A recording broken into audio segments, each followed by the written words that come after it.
The 17 News at Sunrise podcast is brought to you by Clinica Sierra Vista.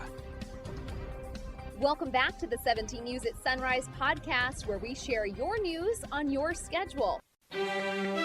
Working in the spirit of the Golden Empire, this is 17 News at Sunrise.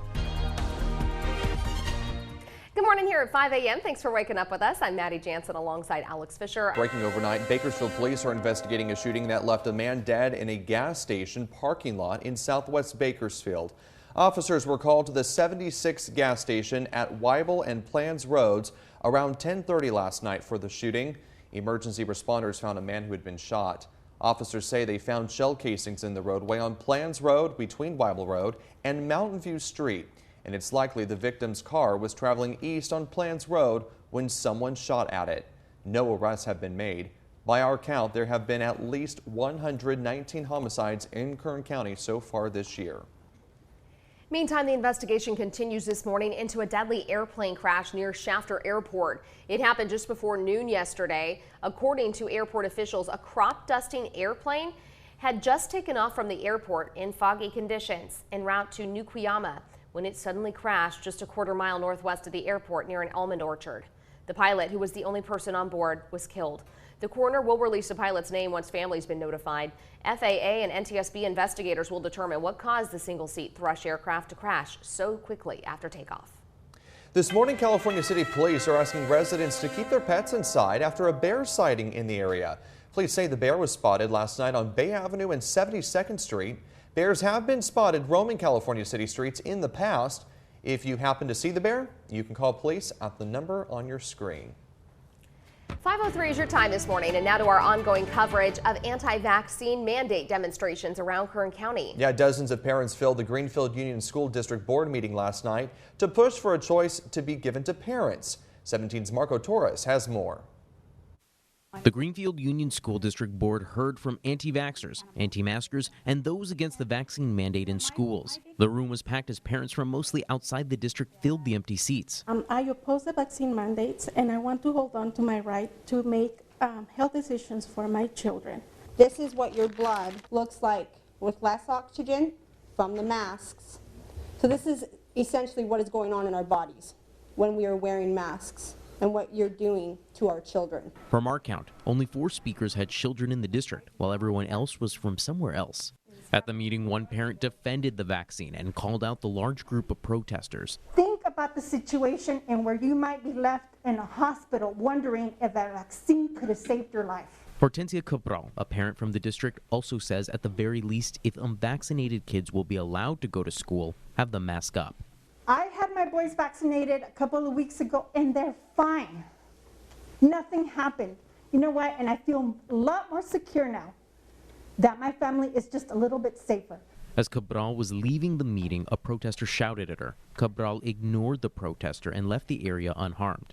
From Greenfield Union School District, Marco Torres, 17 News.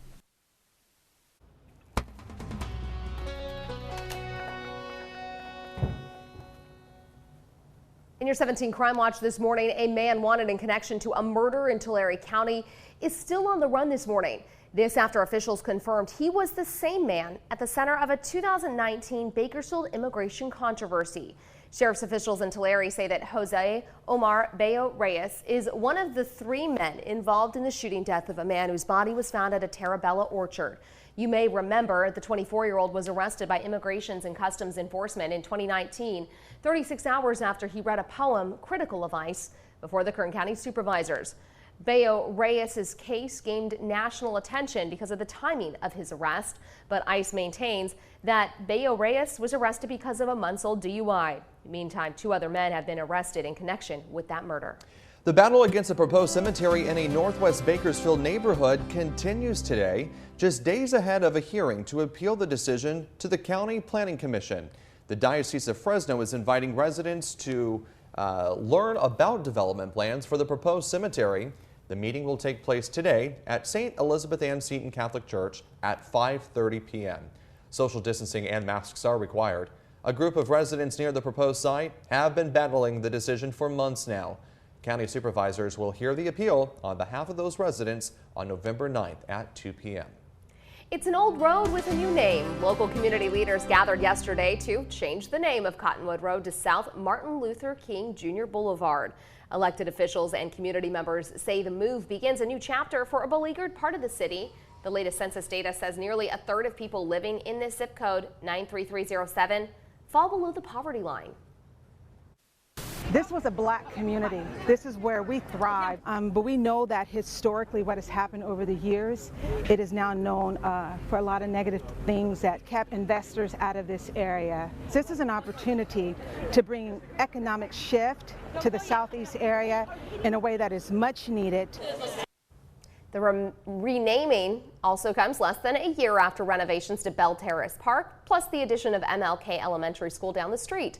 Councilman Eric Arias says he and his colleagues hope to reimagine and redesign MLK Park in the future. Recapping our top stories this Thursday morning, Bakersfield police are investigating a shooting that left a man dead near a gas station in Southwest Bakersfield. It happened at the 76 gas station at Weibel and Plans Roads around 10:30 last night.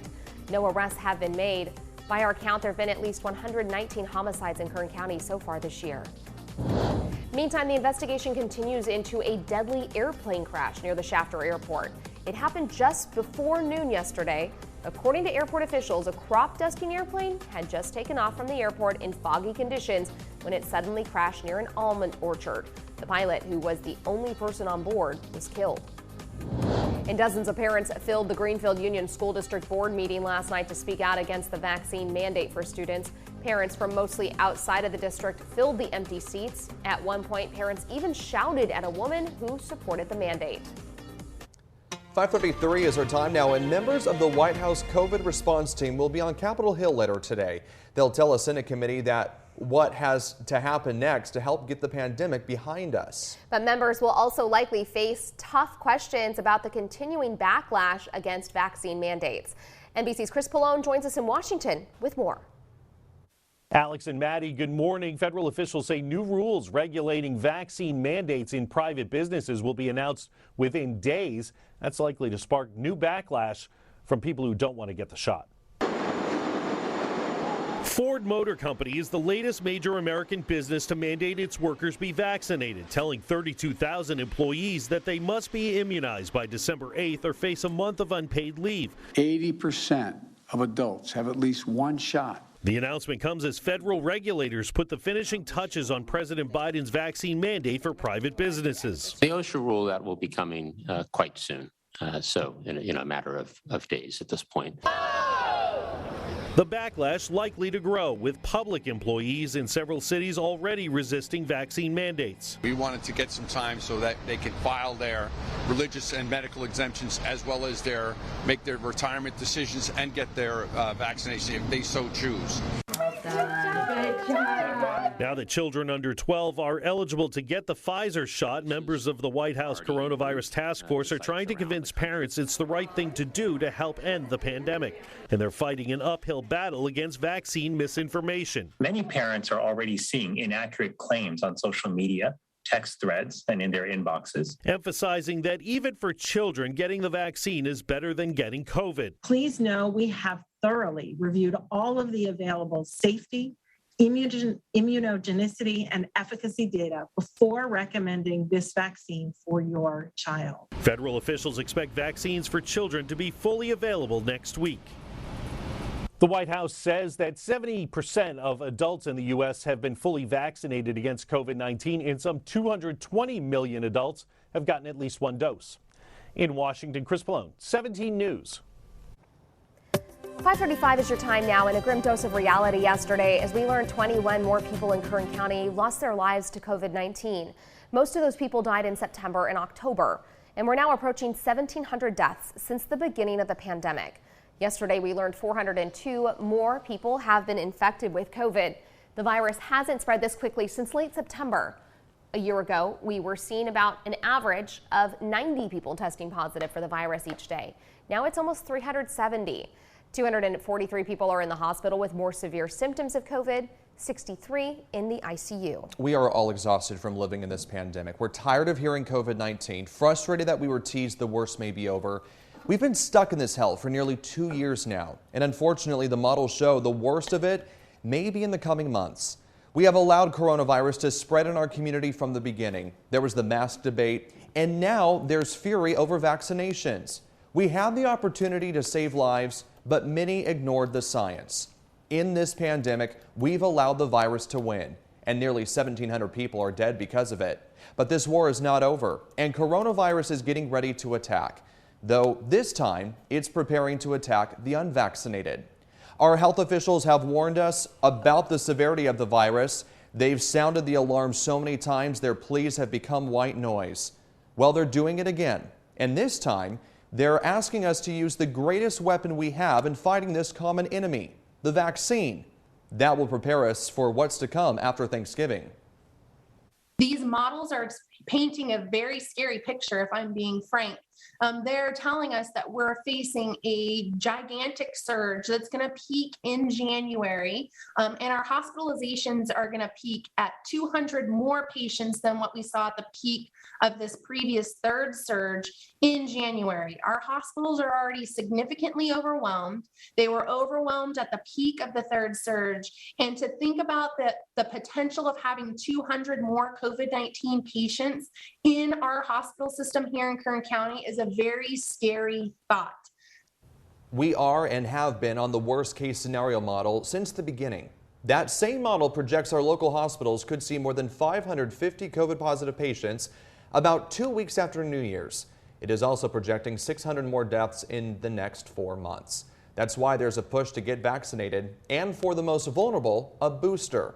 And although we've never followed the optimistic model, it does show if vaccination rates increase in Kern County, we could see a relatively quiet holiday season. If vaccination rates increase, the model projects 400 fewer deaths. If you would like to see more of my conversation with Bryn Kerrigan and what she says about this year's flu season as well, you can just head to our website, kget.com. Kern Public Health will begin administering vaccines to children today at the Kern County Fairgrounds. Public Health says nearly 100,000 kids are eligible to receive the Pfizer COVID vaccine. Public Health says so far 138 kids have been hospitalized with the virus during the pandemic, 107 of them between the ages of 5 and 17. In addition, 21 of those cases resulted in multi-system inflammatory syndrome, which is the inflammation of various organs in the body as a result of the virus. And Kern Public Health is also encouraging everyone who has already been vaccinated to not miss out on your booster shots. Anyone 65 or older is eligible to receive the booster, along with those 18 or older who live in long-term care settings, have underlying medical conditions, or are at risk to social inequity, or work or live in high-risk settings. As always, you can head to myturn.ca.gov to schedule an appointment to get vaccinated. 5:39 is your time now, and starting today, a sweeping measure begins in Los Angeles requiring COVID shots for everyone to enter a wide variety of indoor venues across the city, including basketball games at Staples Center. Under the ordinance, those 12 and older will have to show proof of full vaccination at indoor areas, including restaurants, bars, gyms, movie theaters, convention centers, card rooms, museums, malls, play areas, spas, salons, and indoor city facilities. There are exemptions to the city's requirements. Those with a medical or religious reason for not getting vaccinated can instead provide a negative coronavirus test taken during the 72 hours before entering an indoor space. Working in the spirit of the Golden Empire, this is 17 News at Sunrise. The 17 News at Sunrise podcast is a production of KGET and Nexstar Media Group. For more on all of the headlines in today's show, head to kget.com.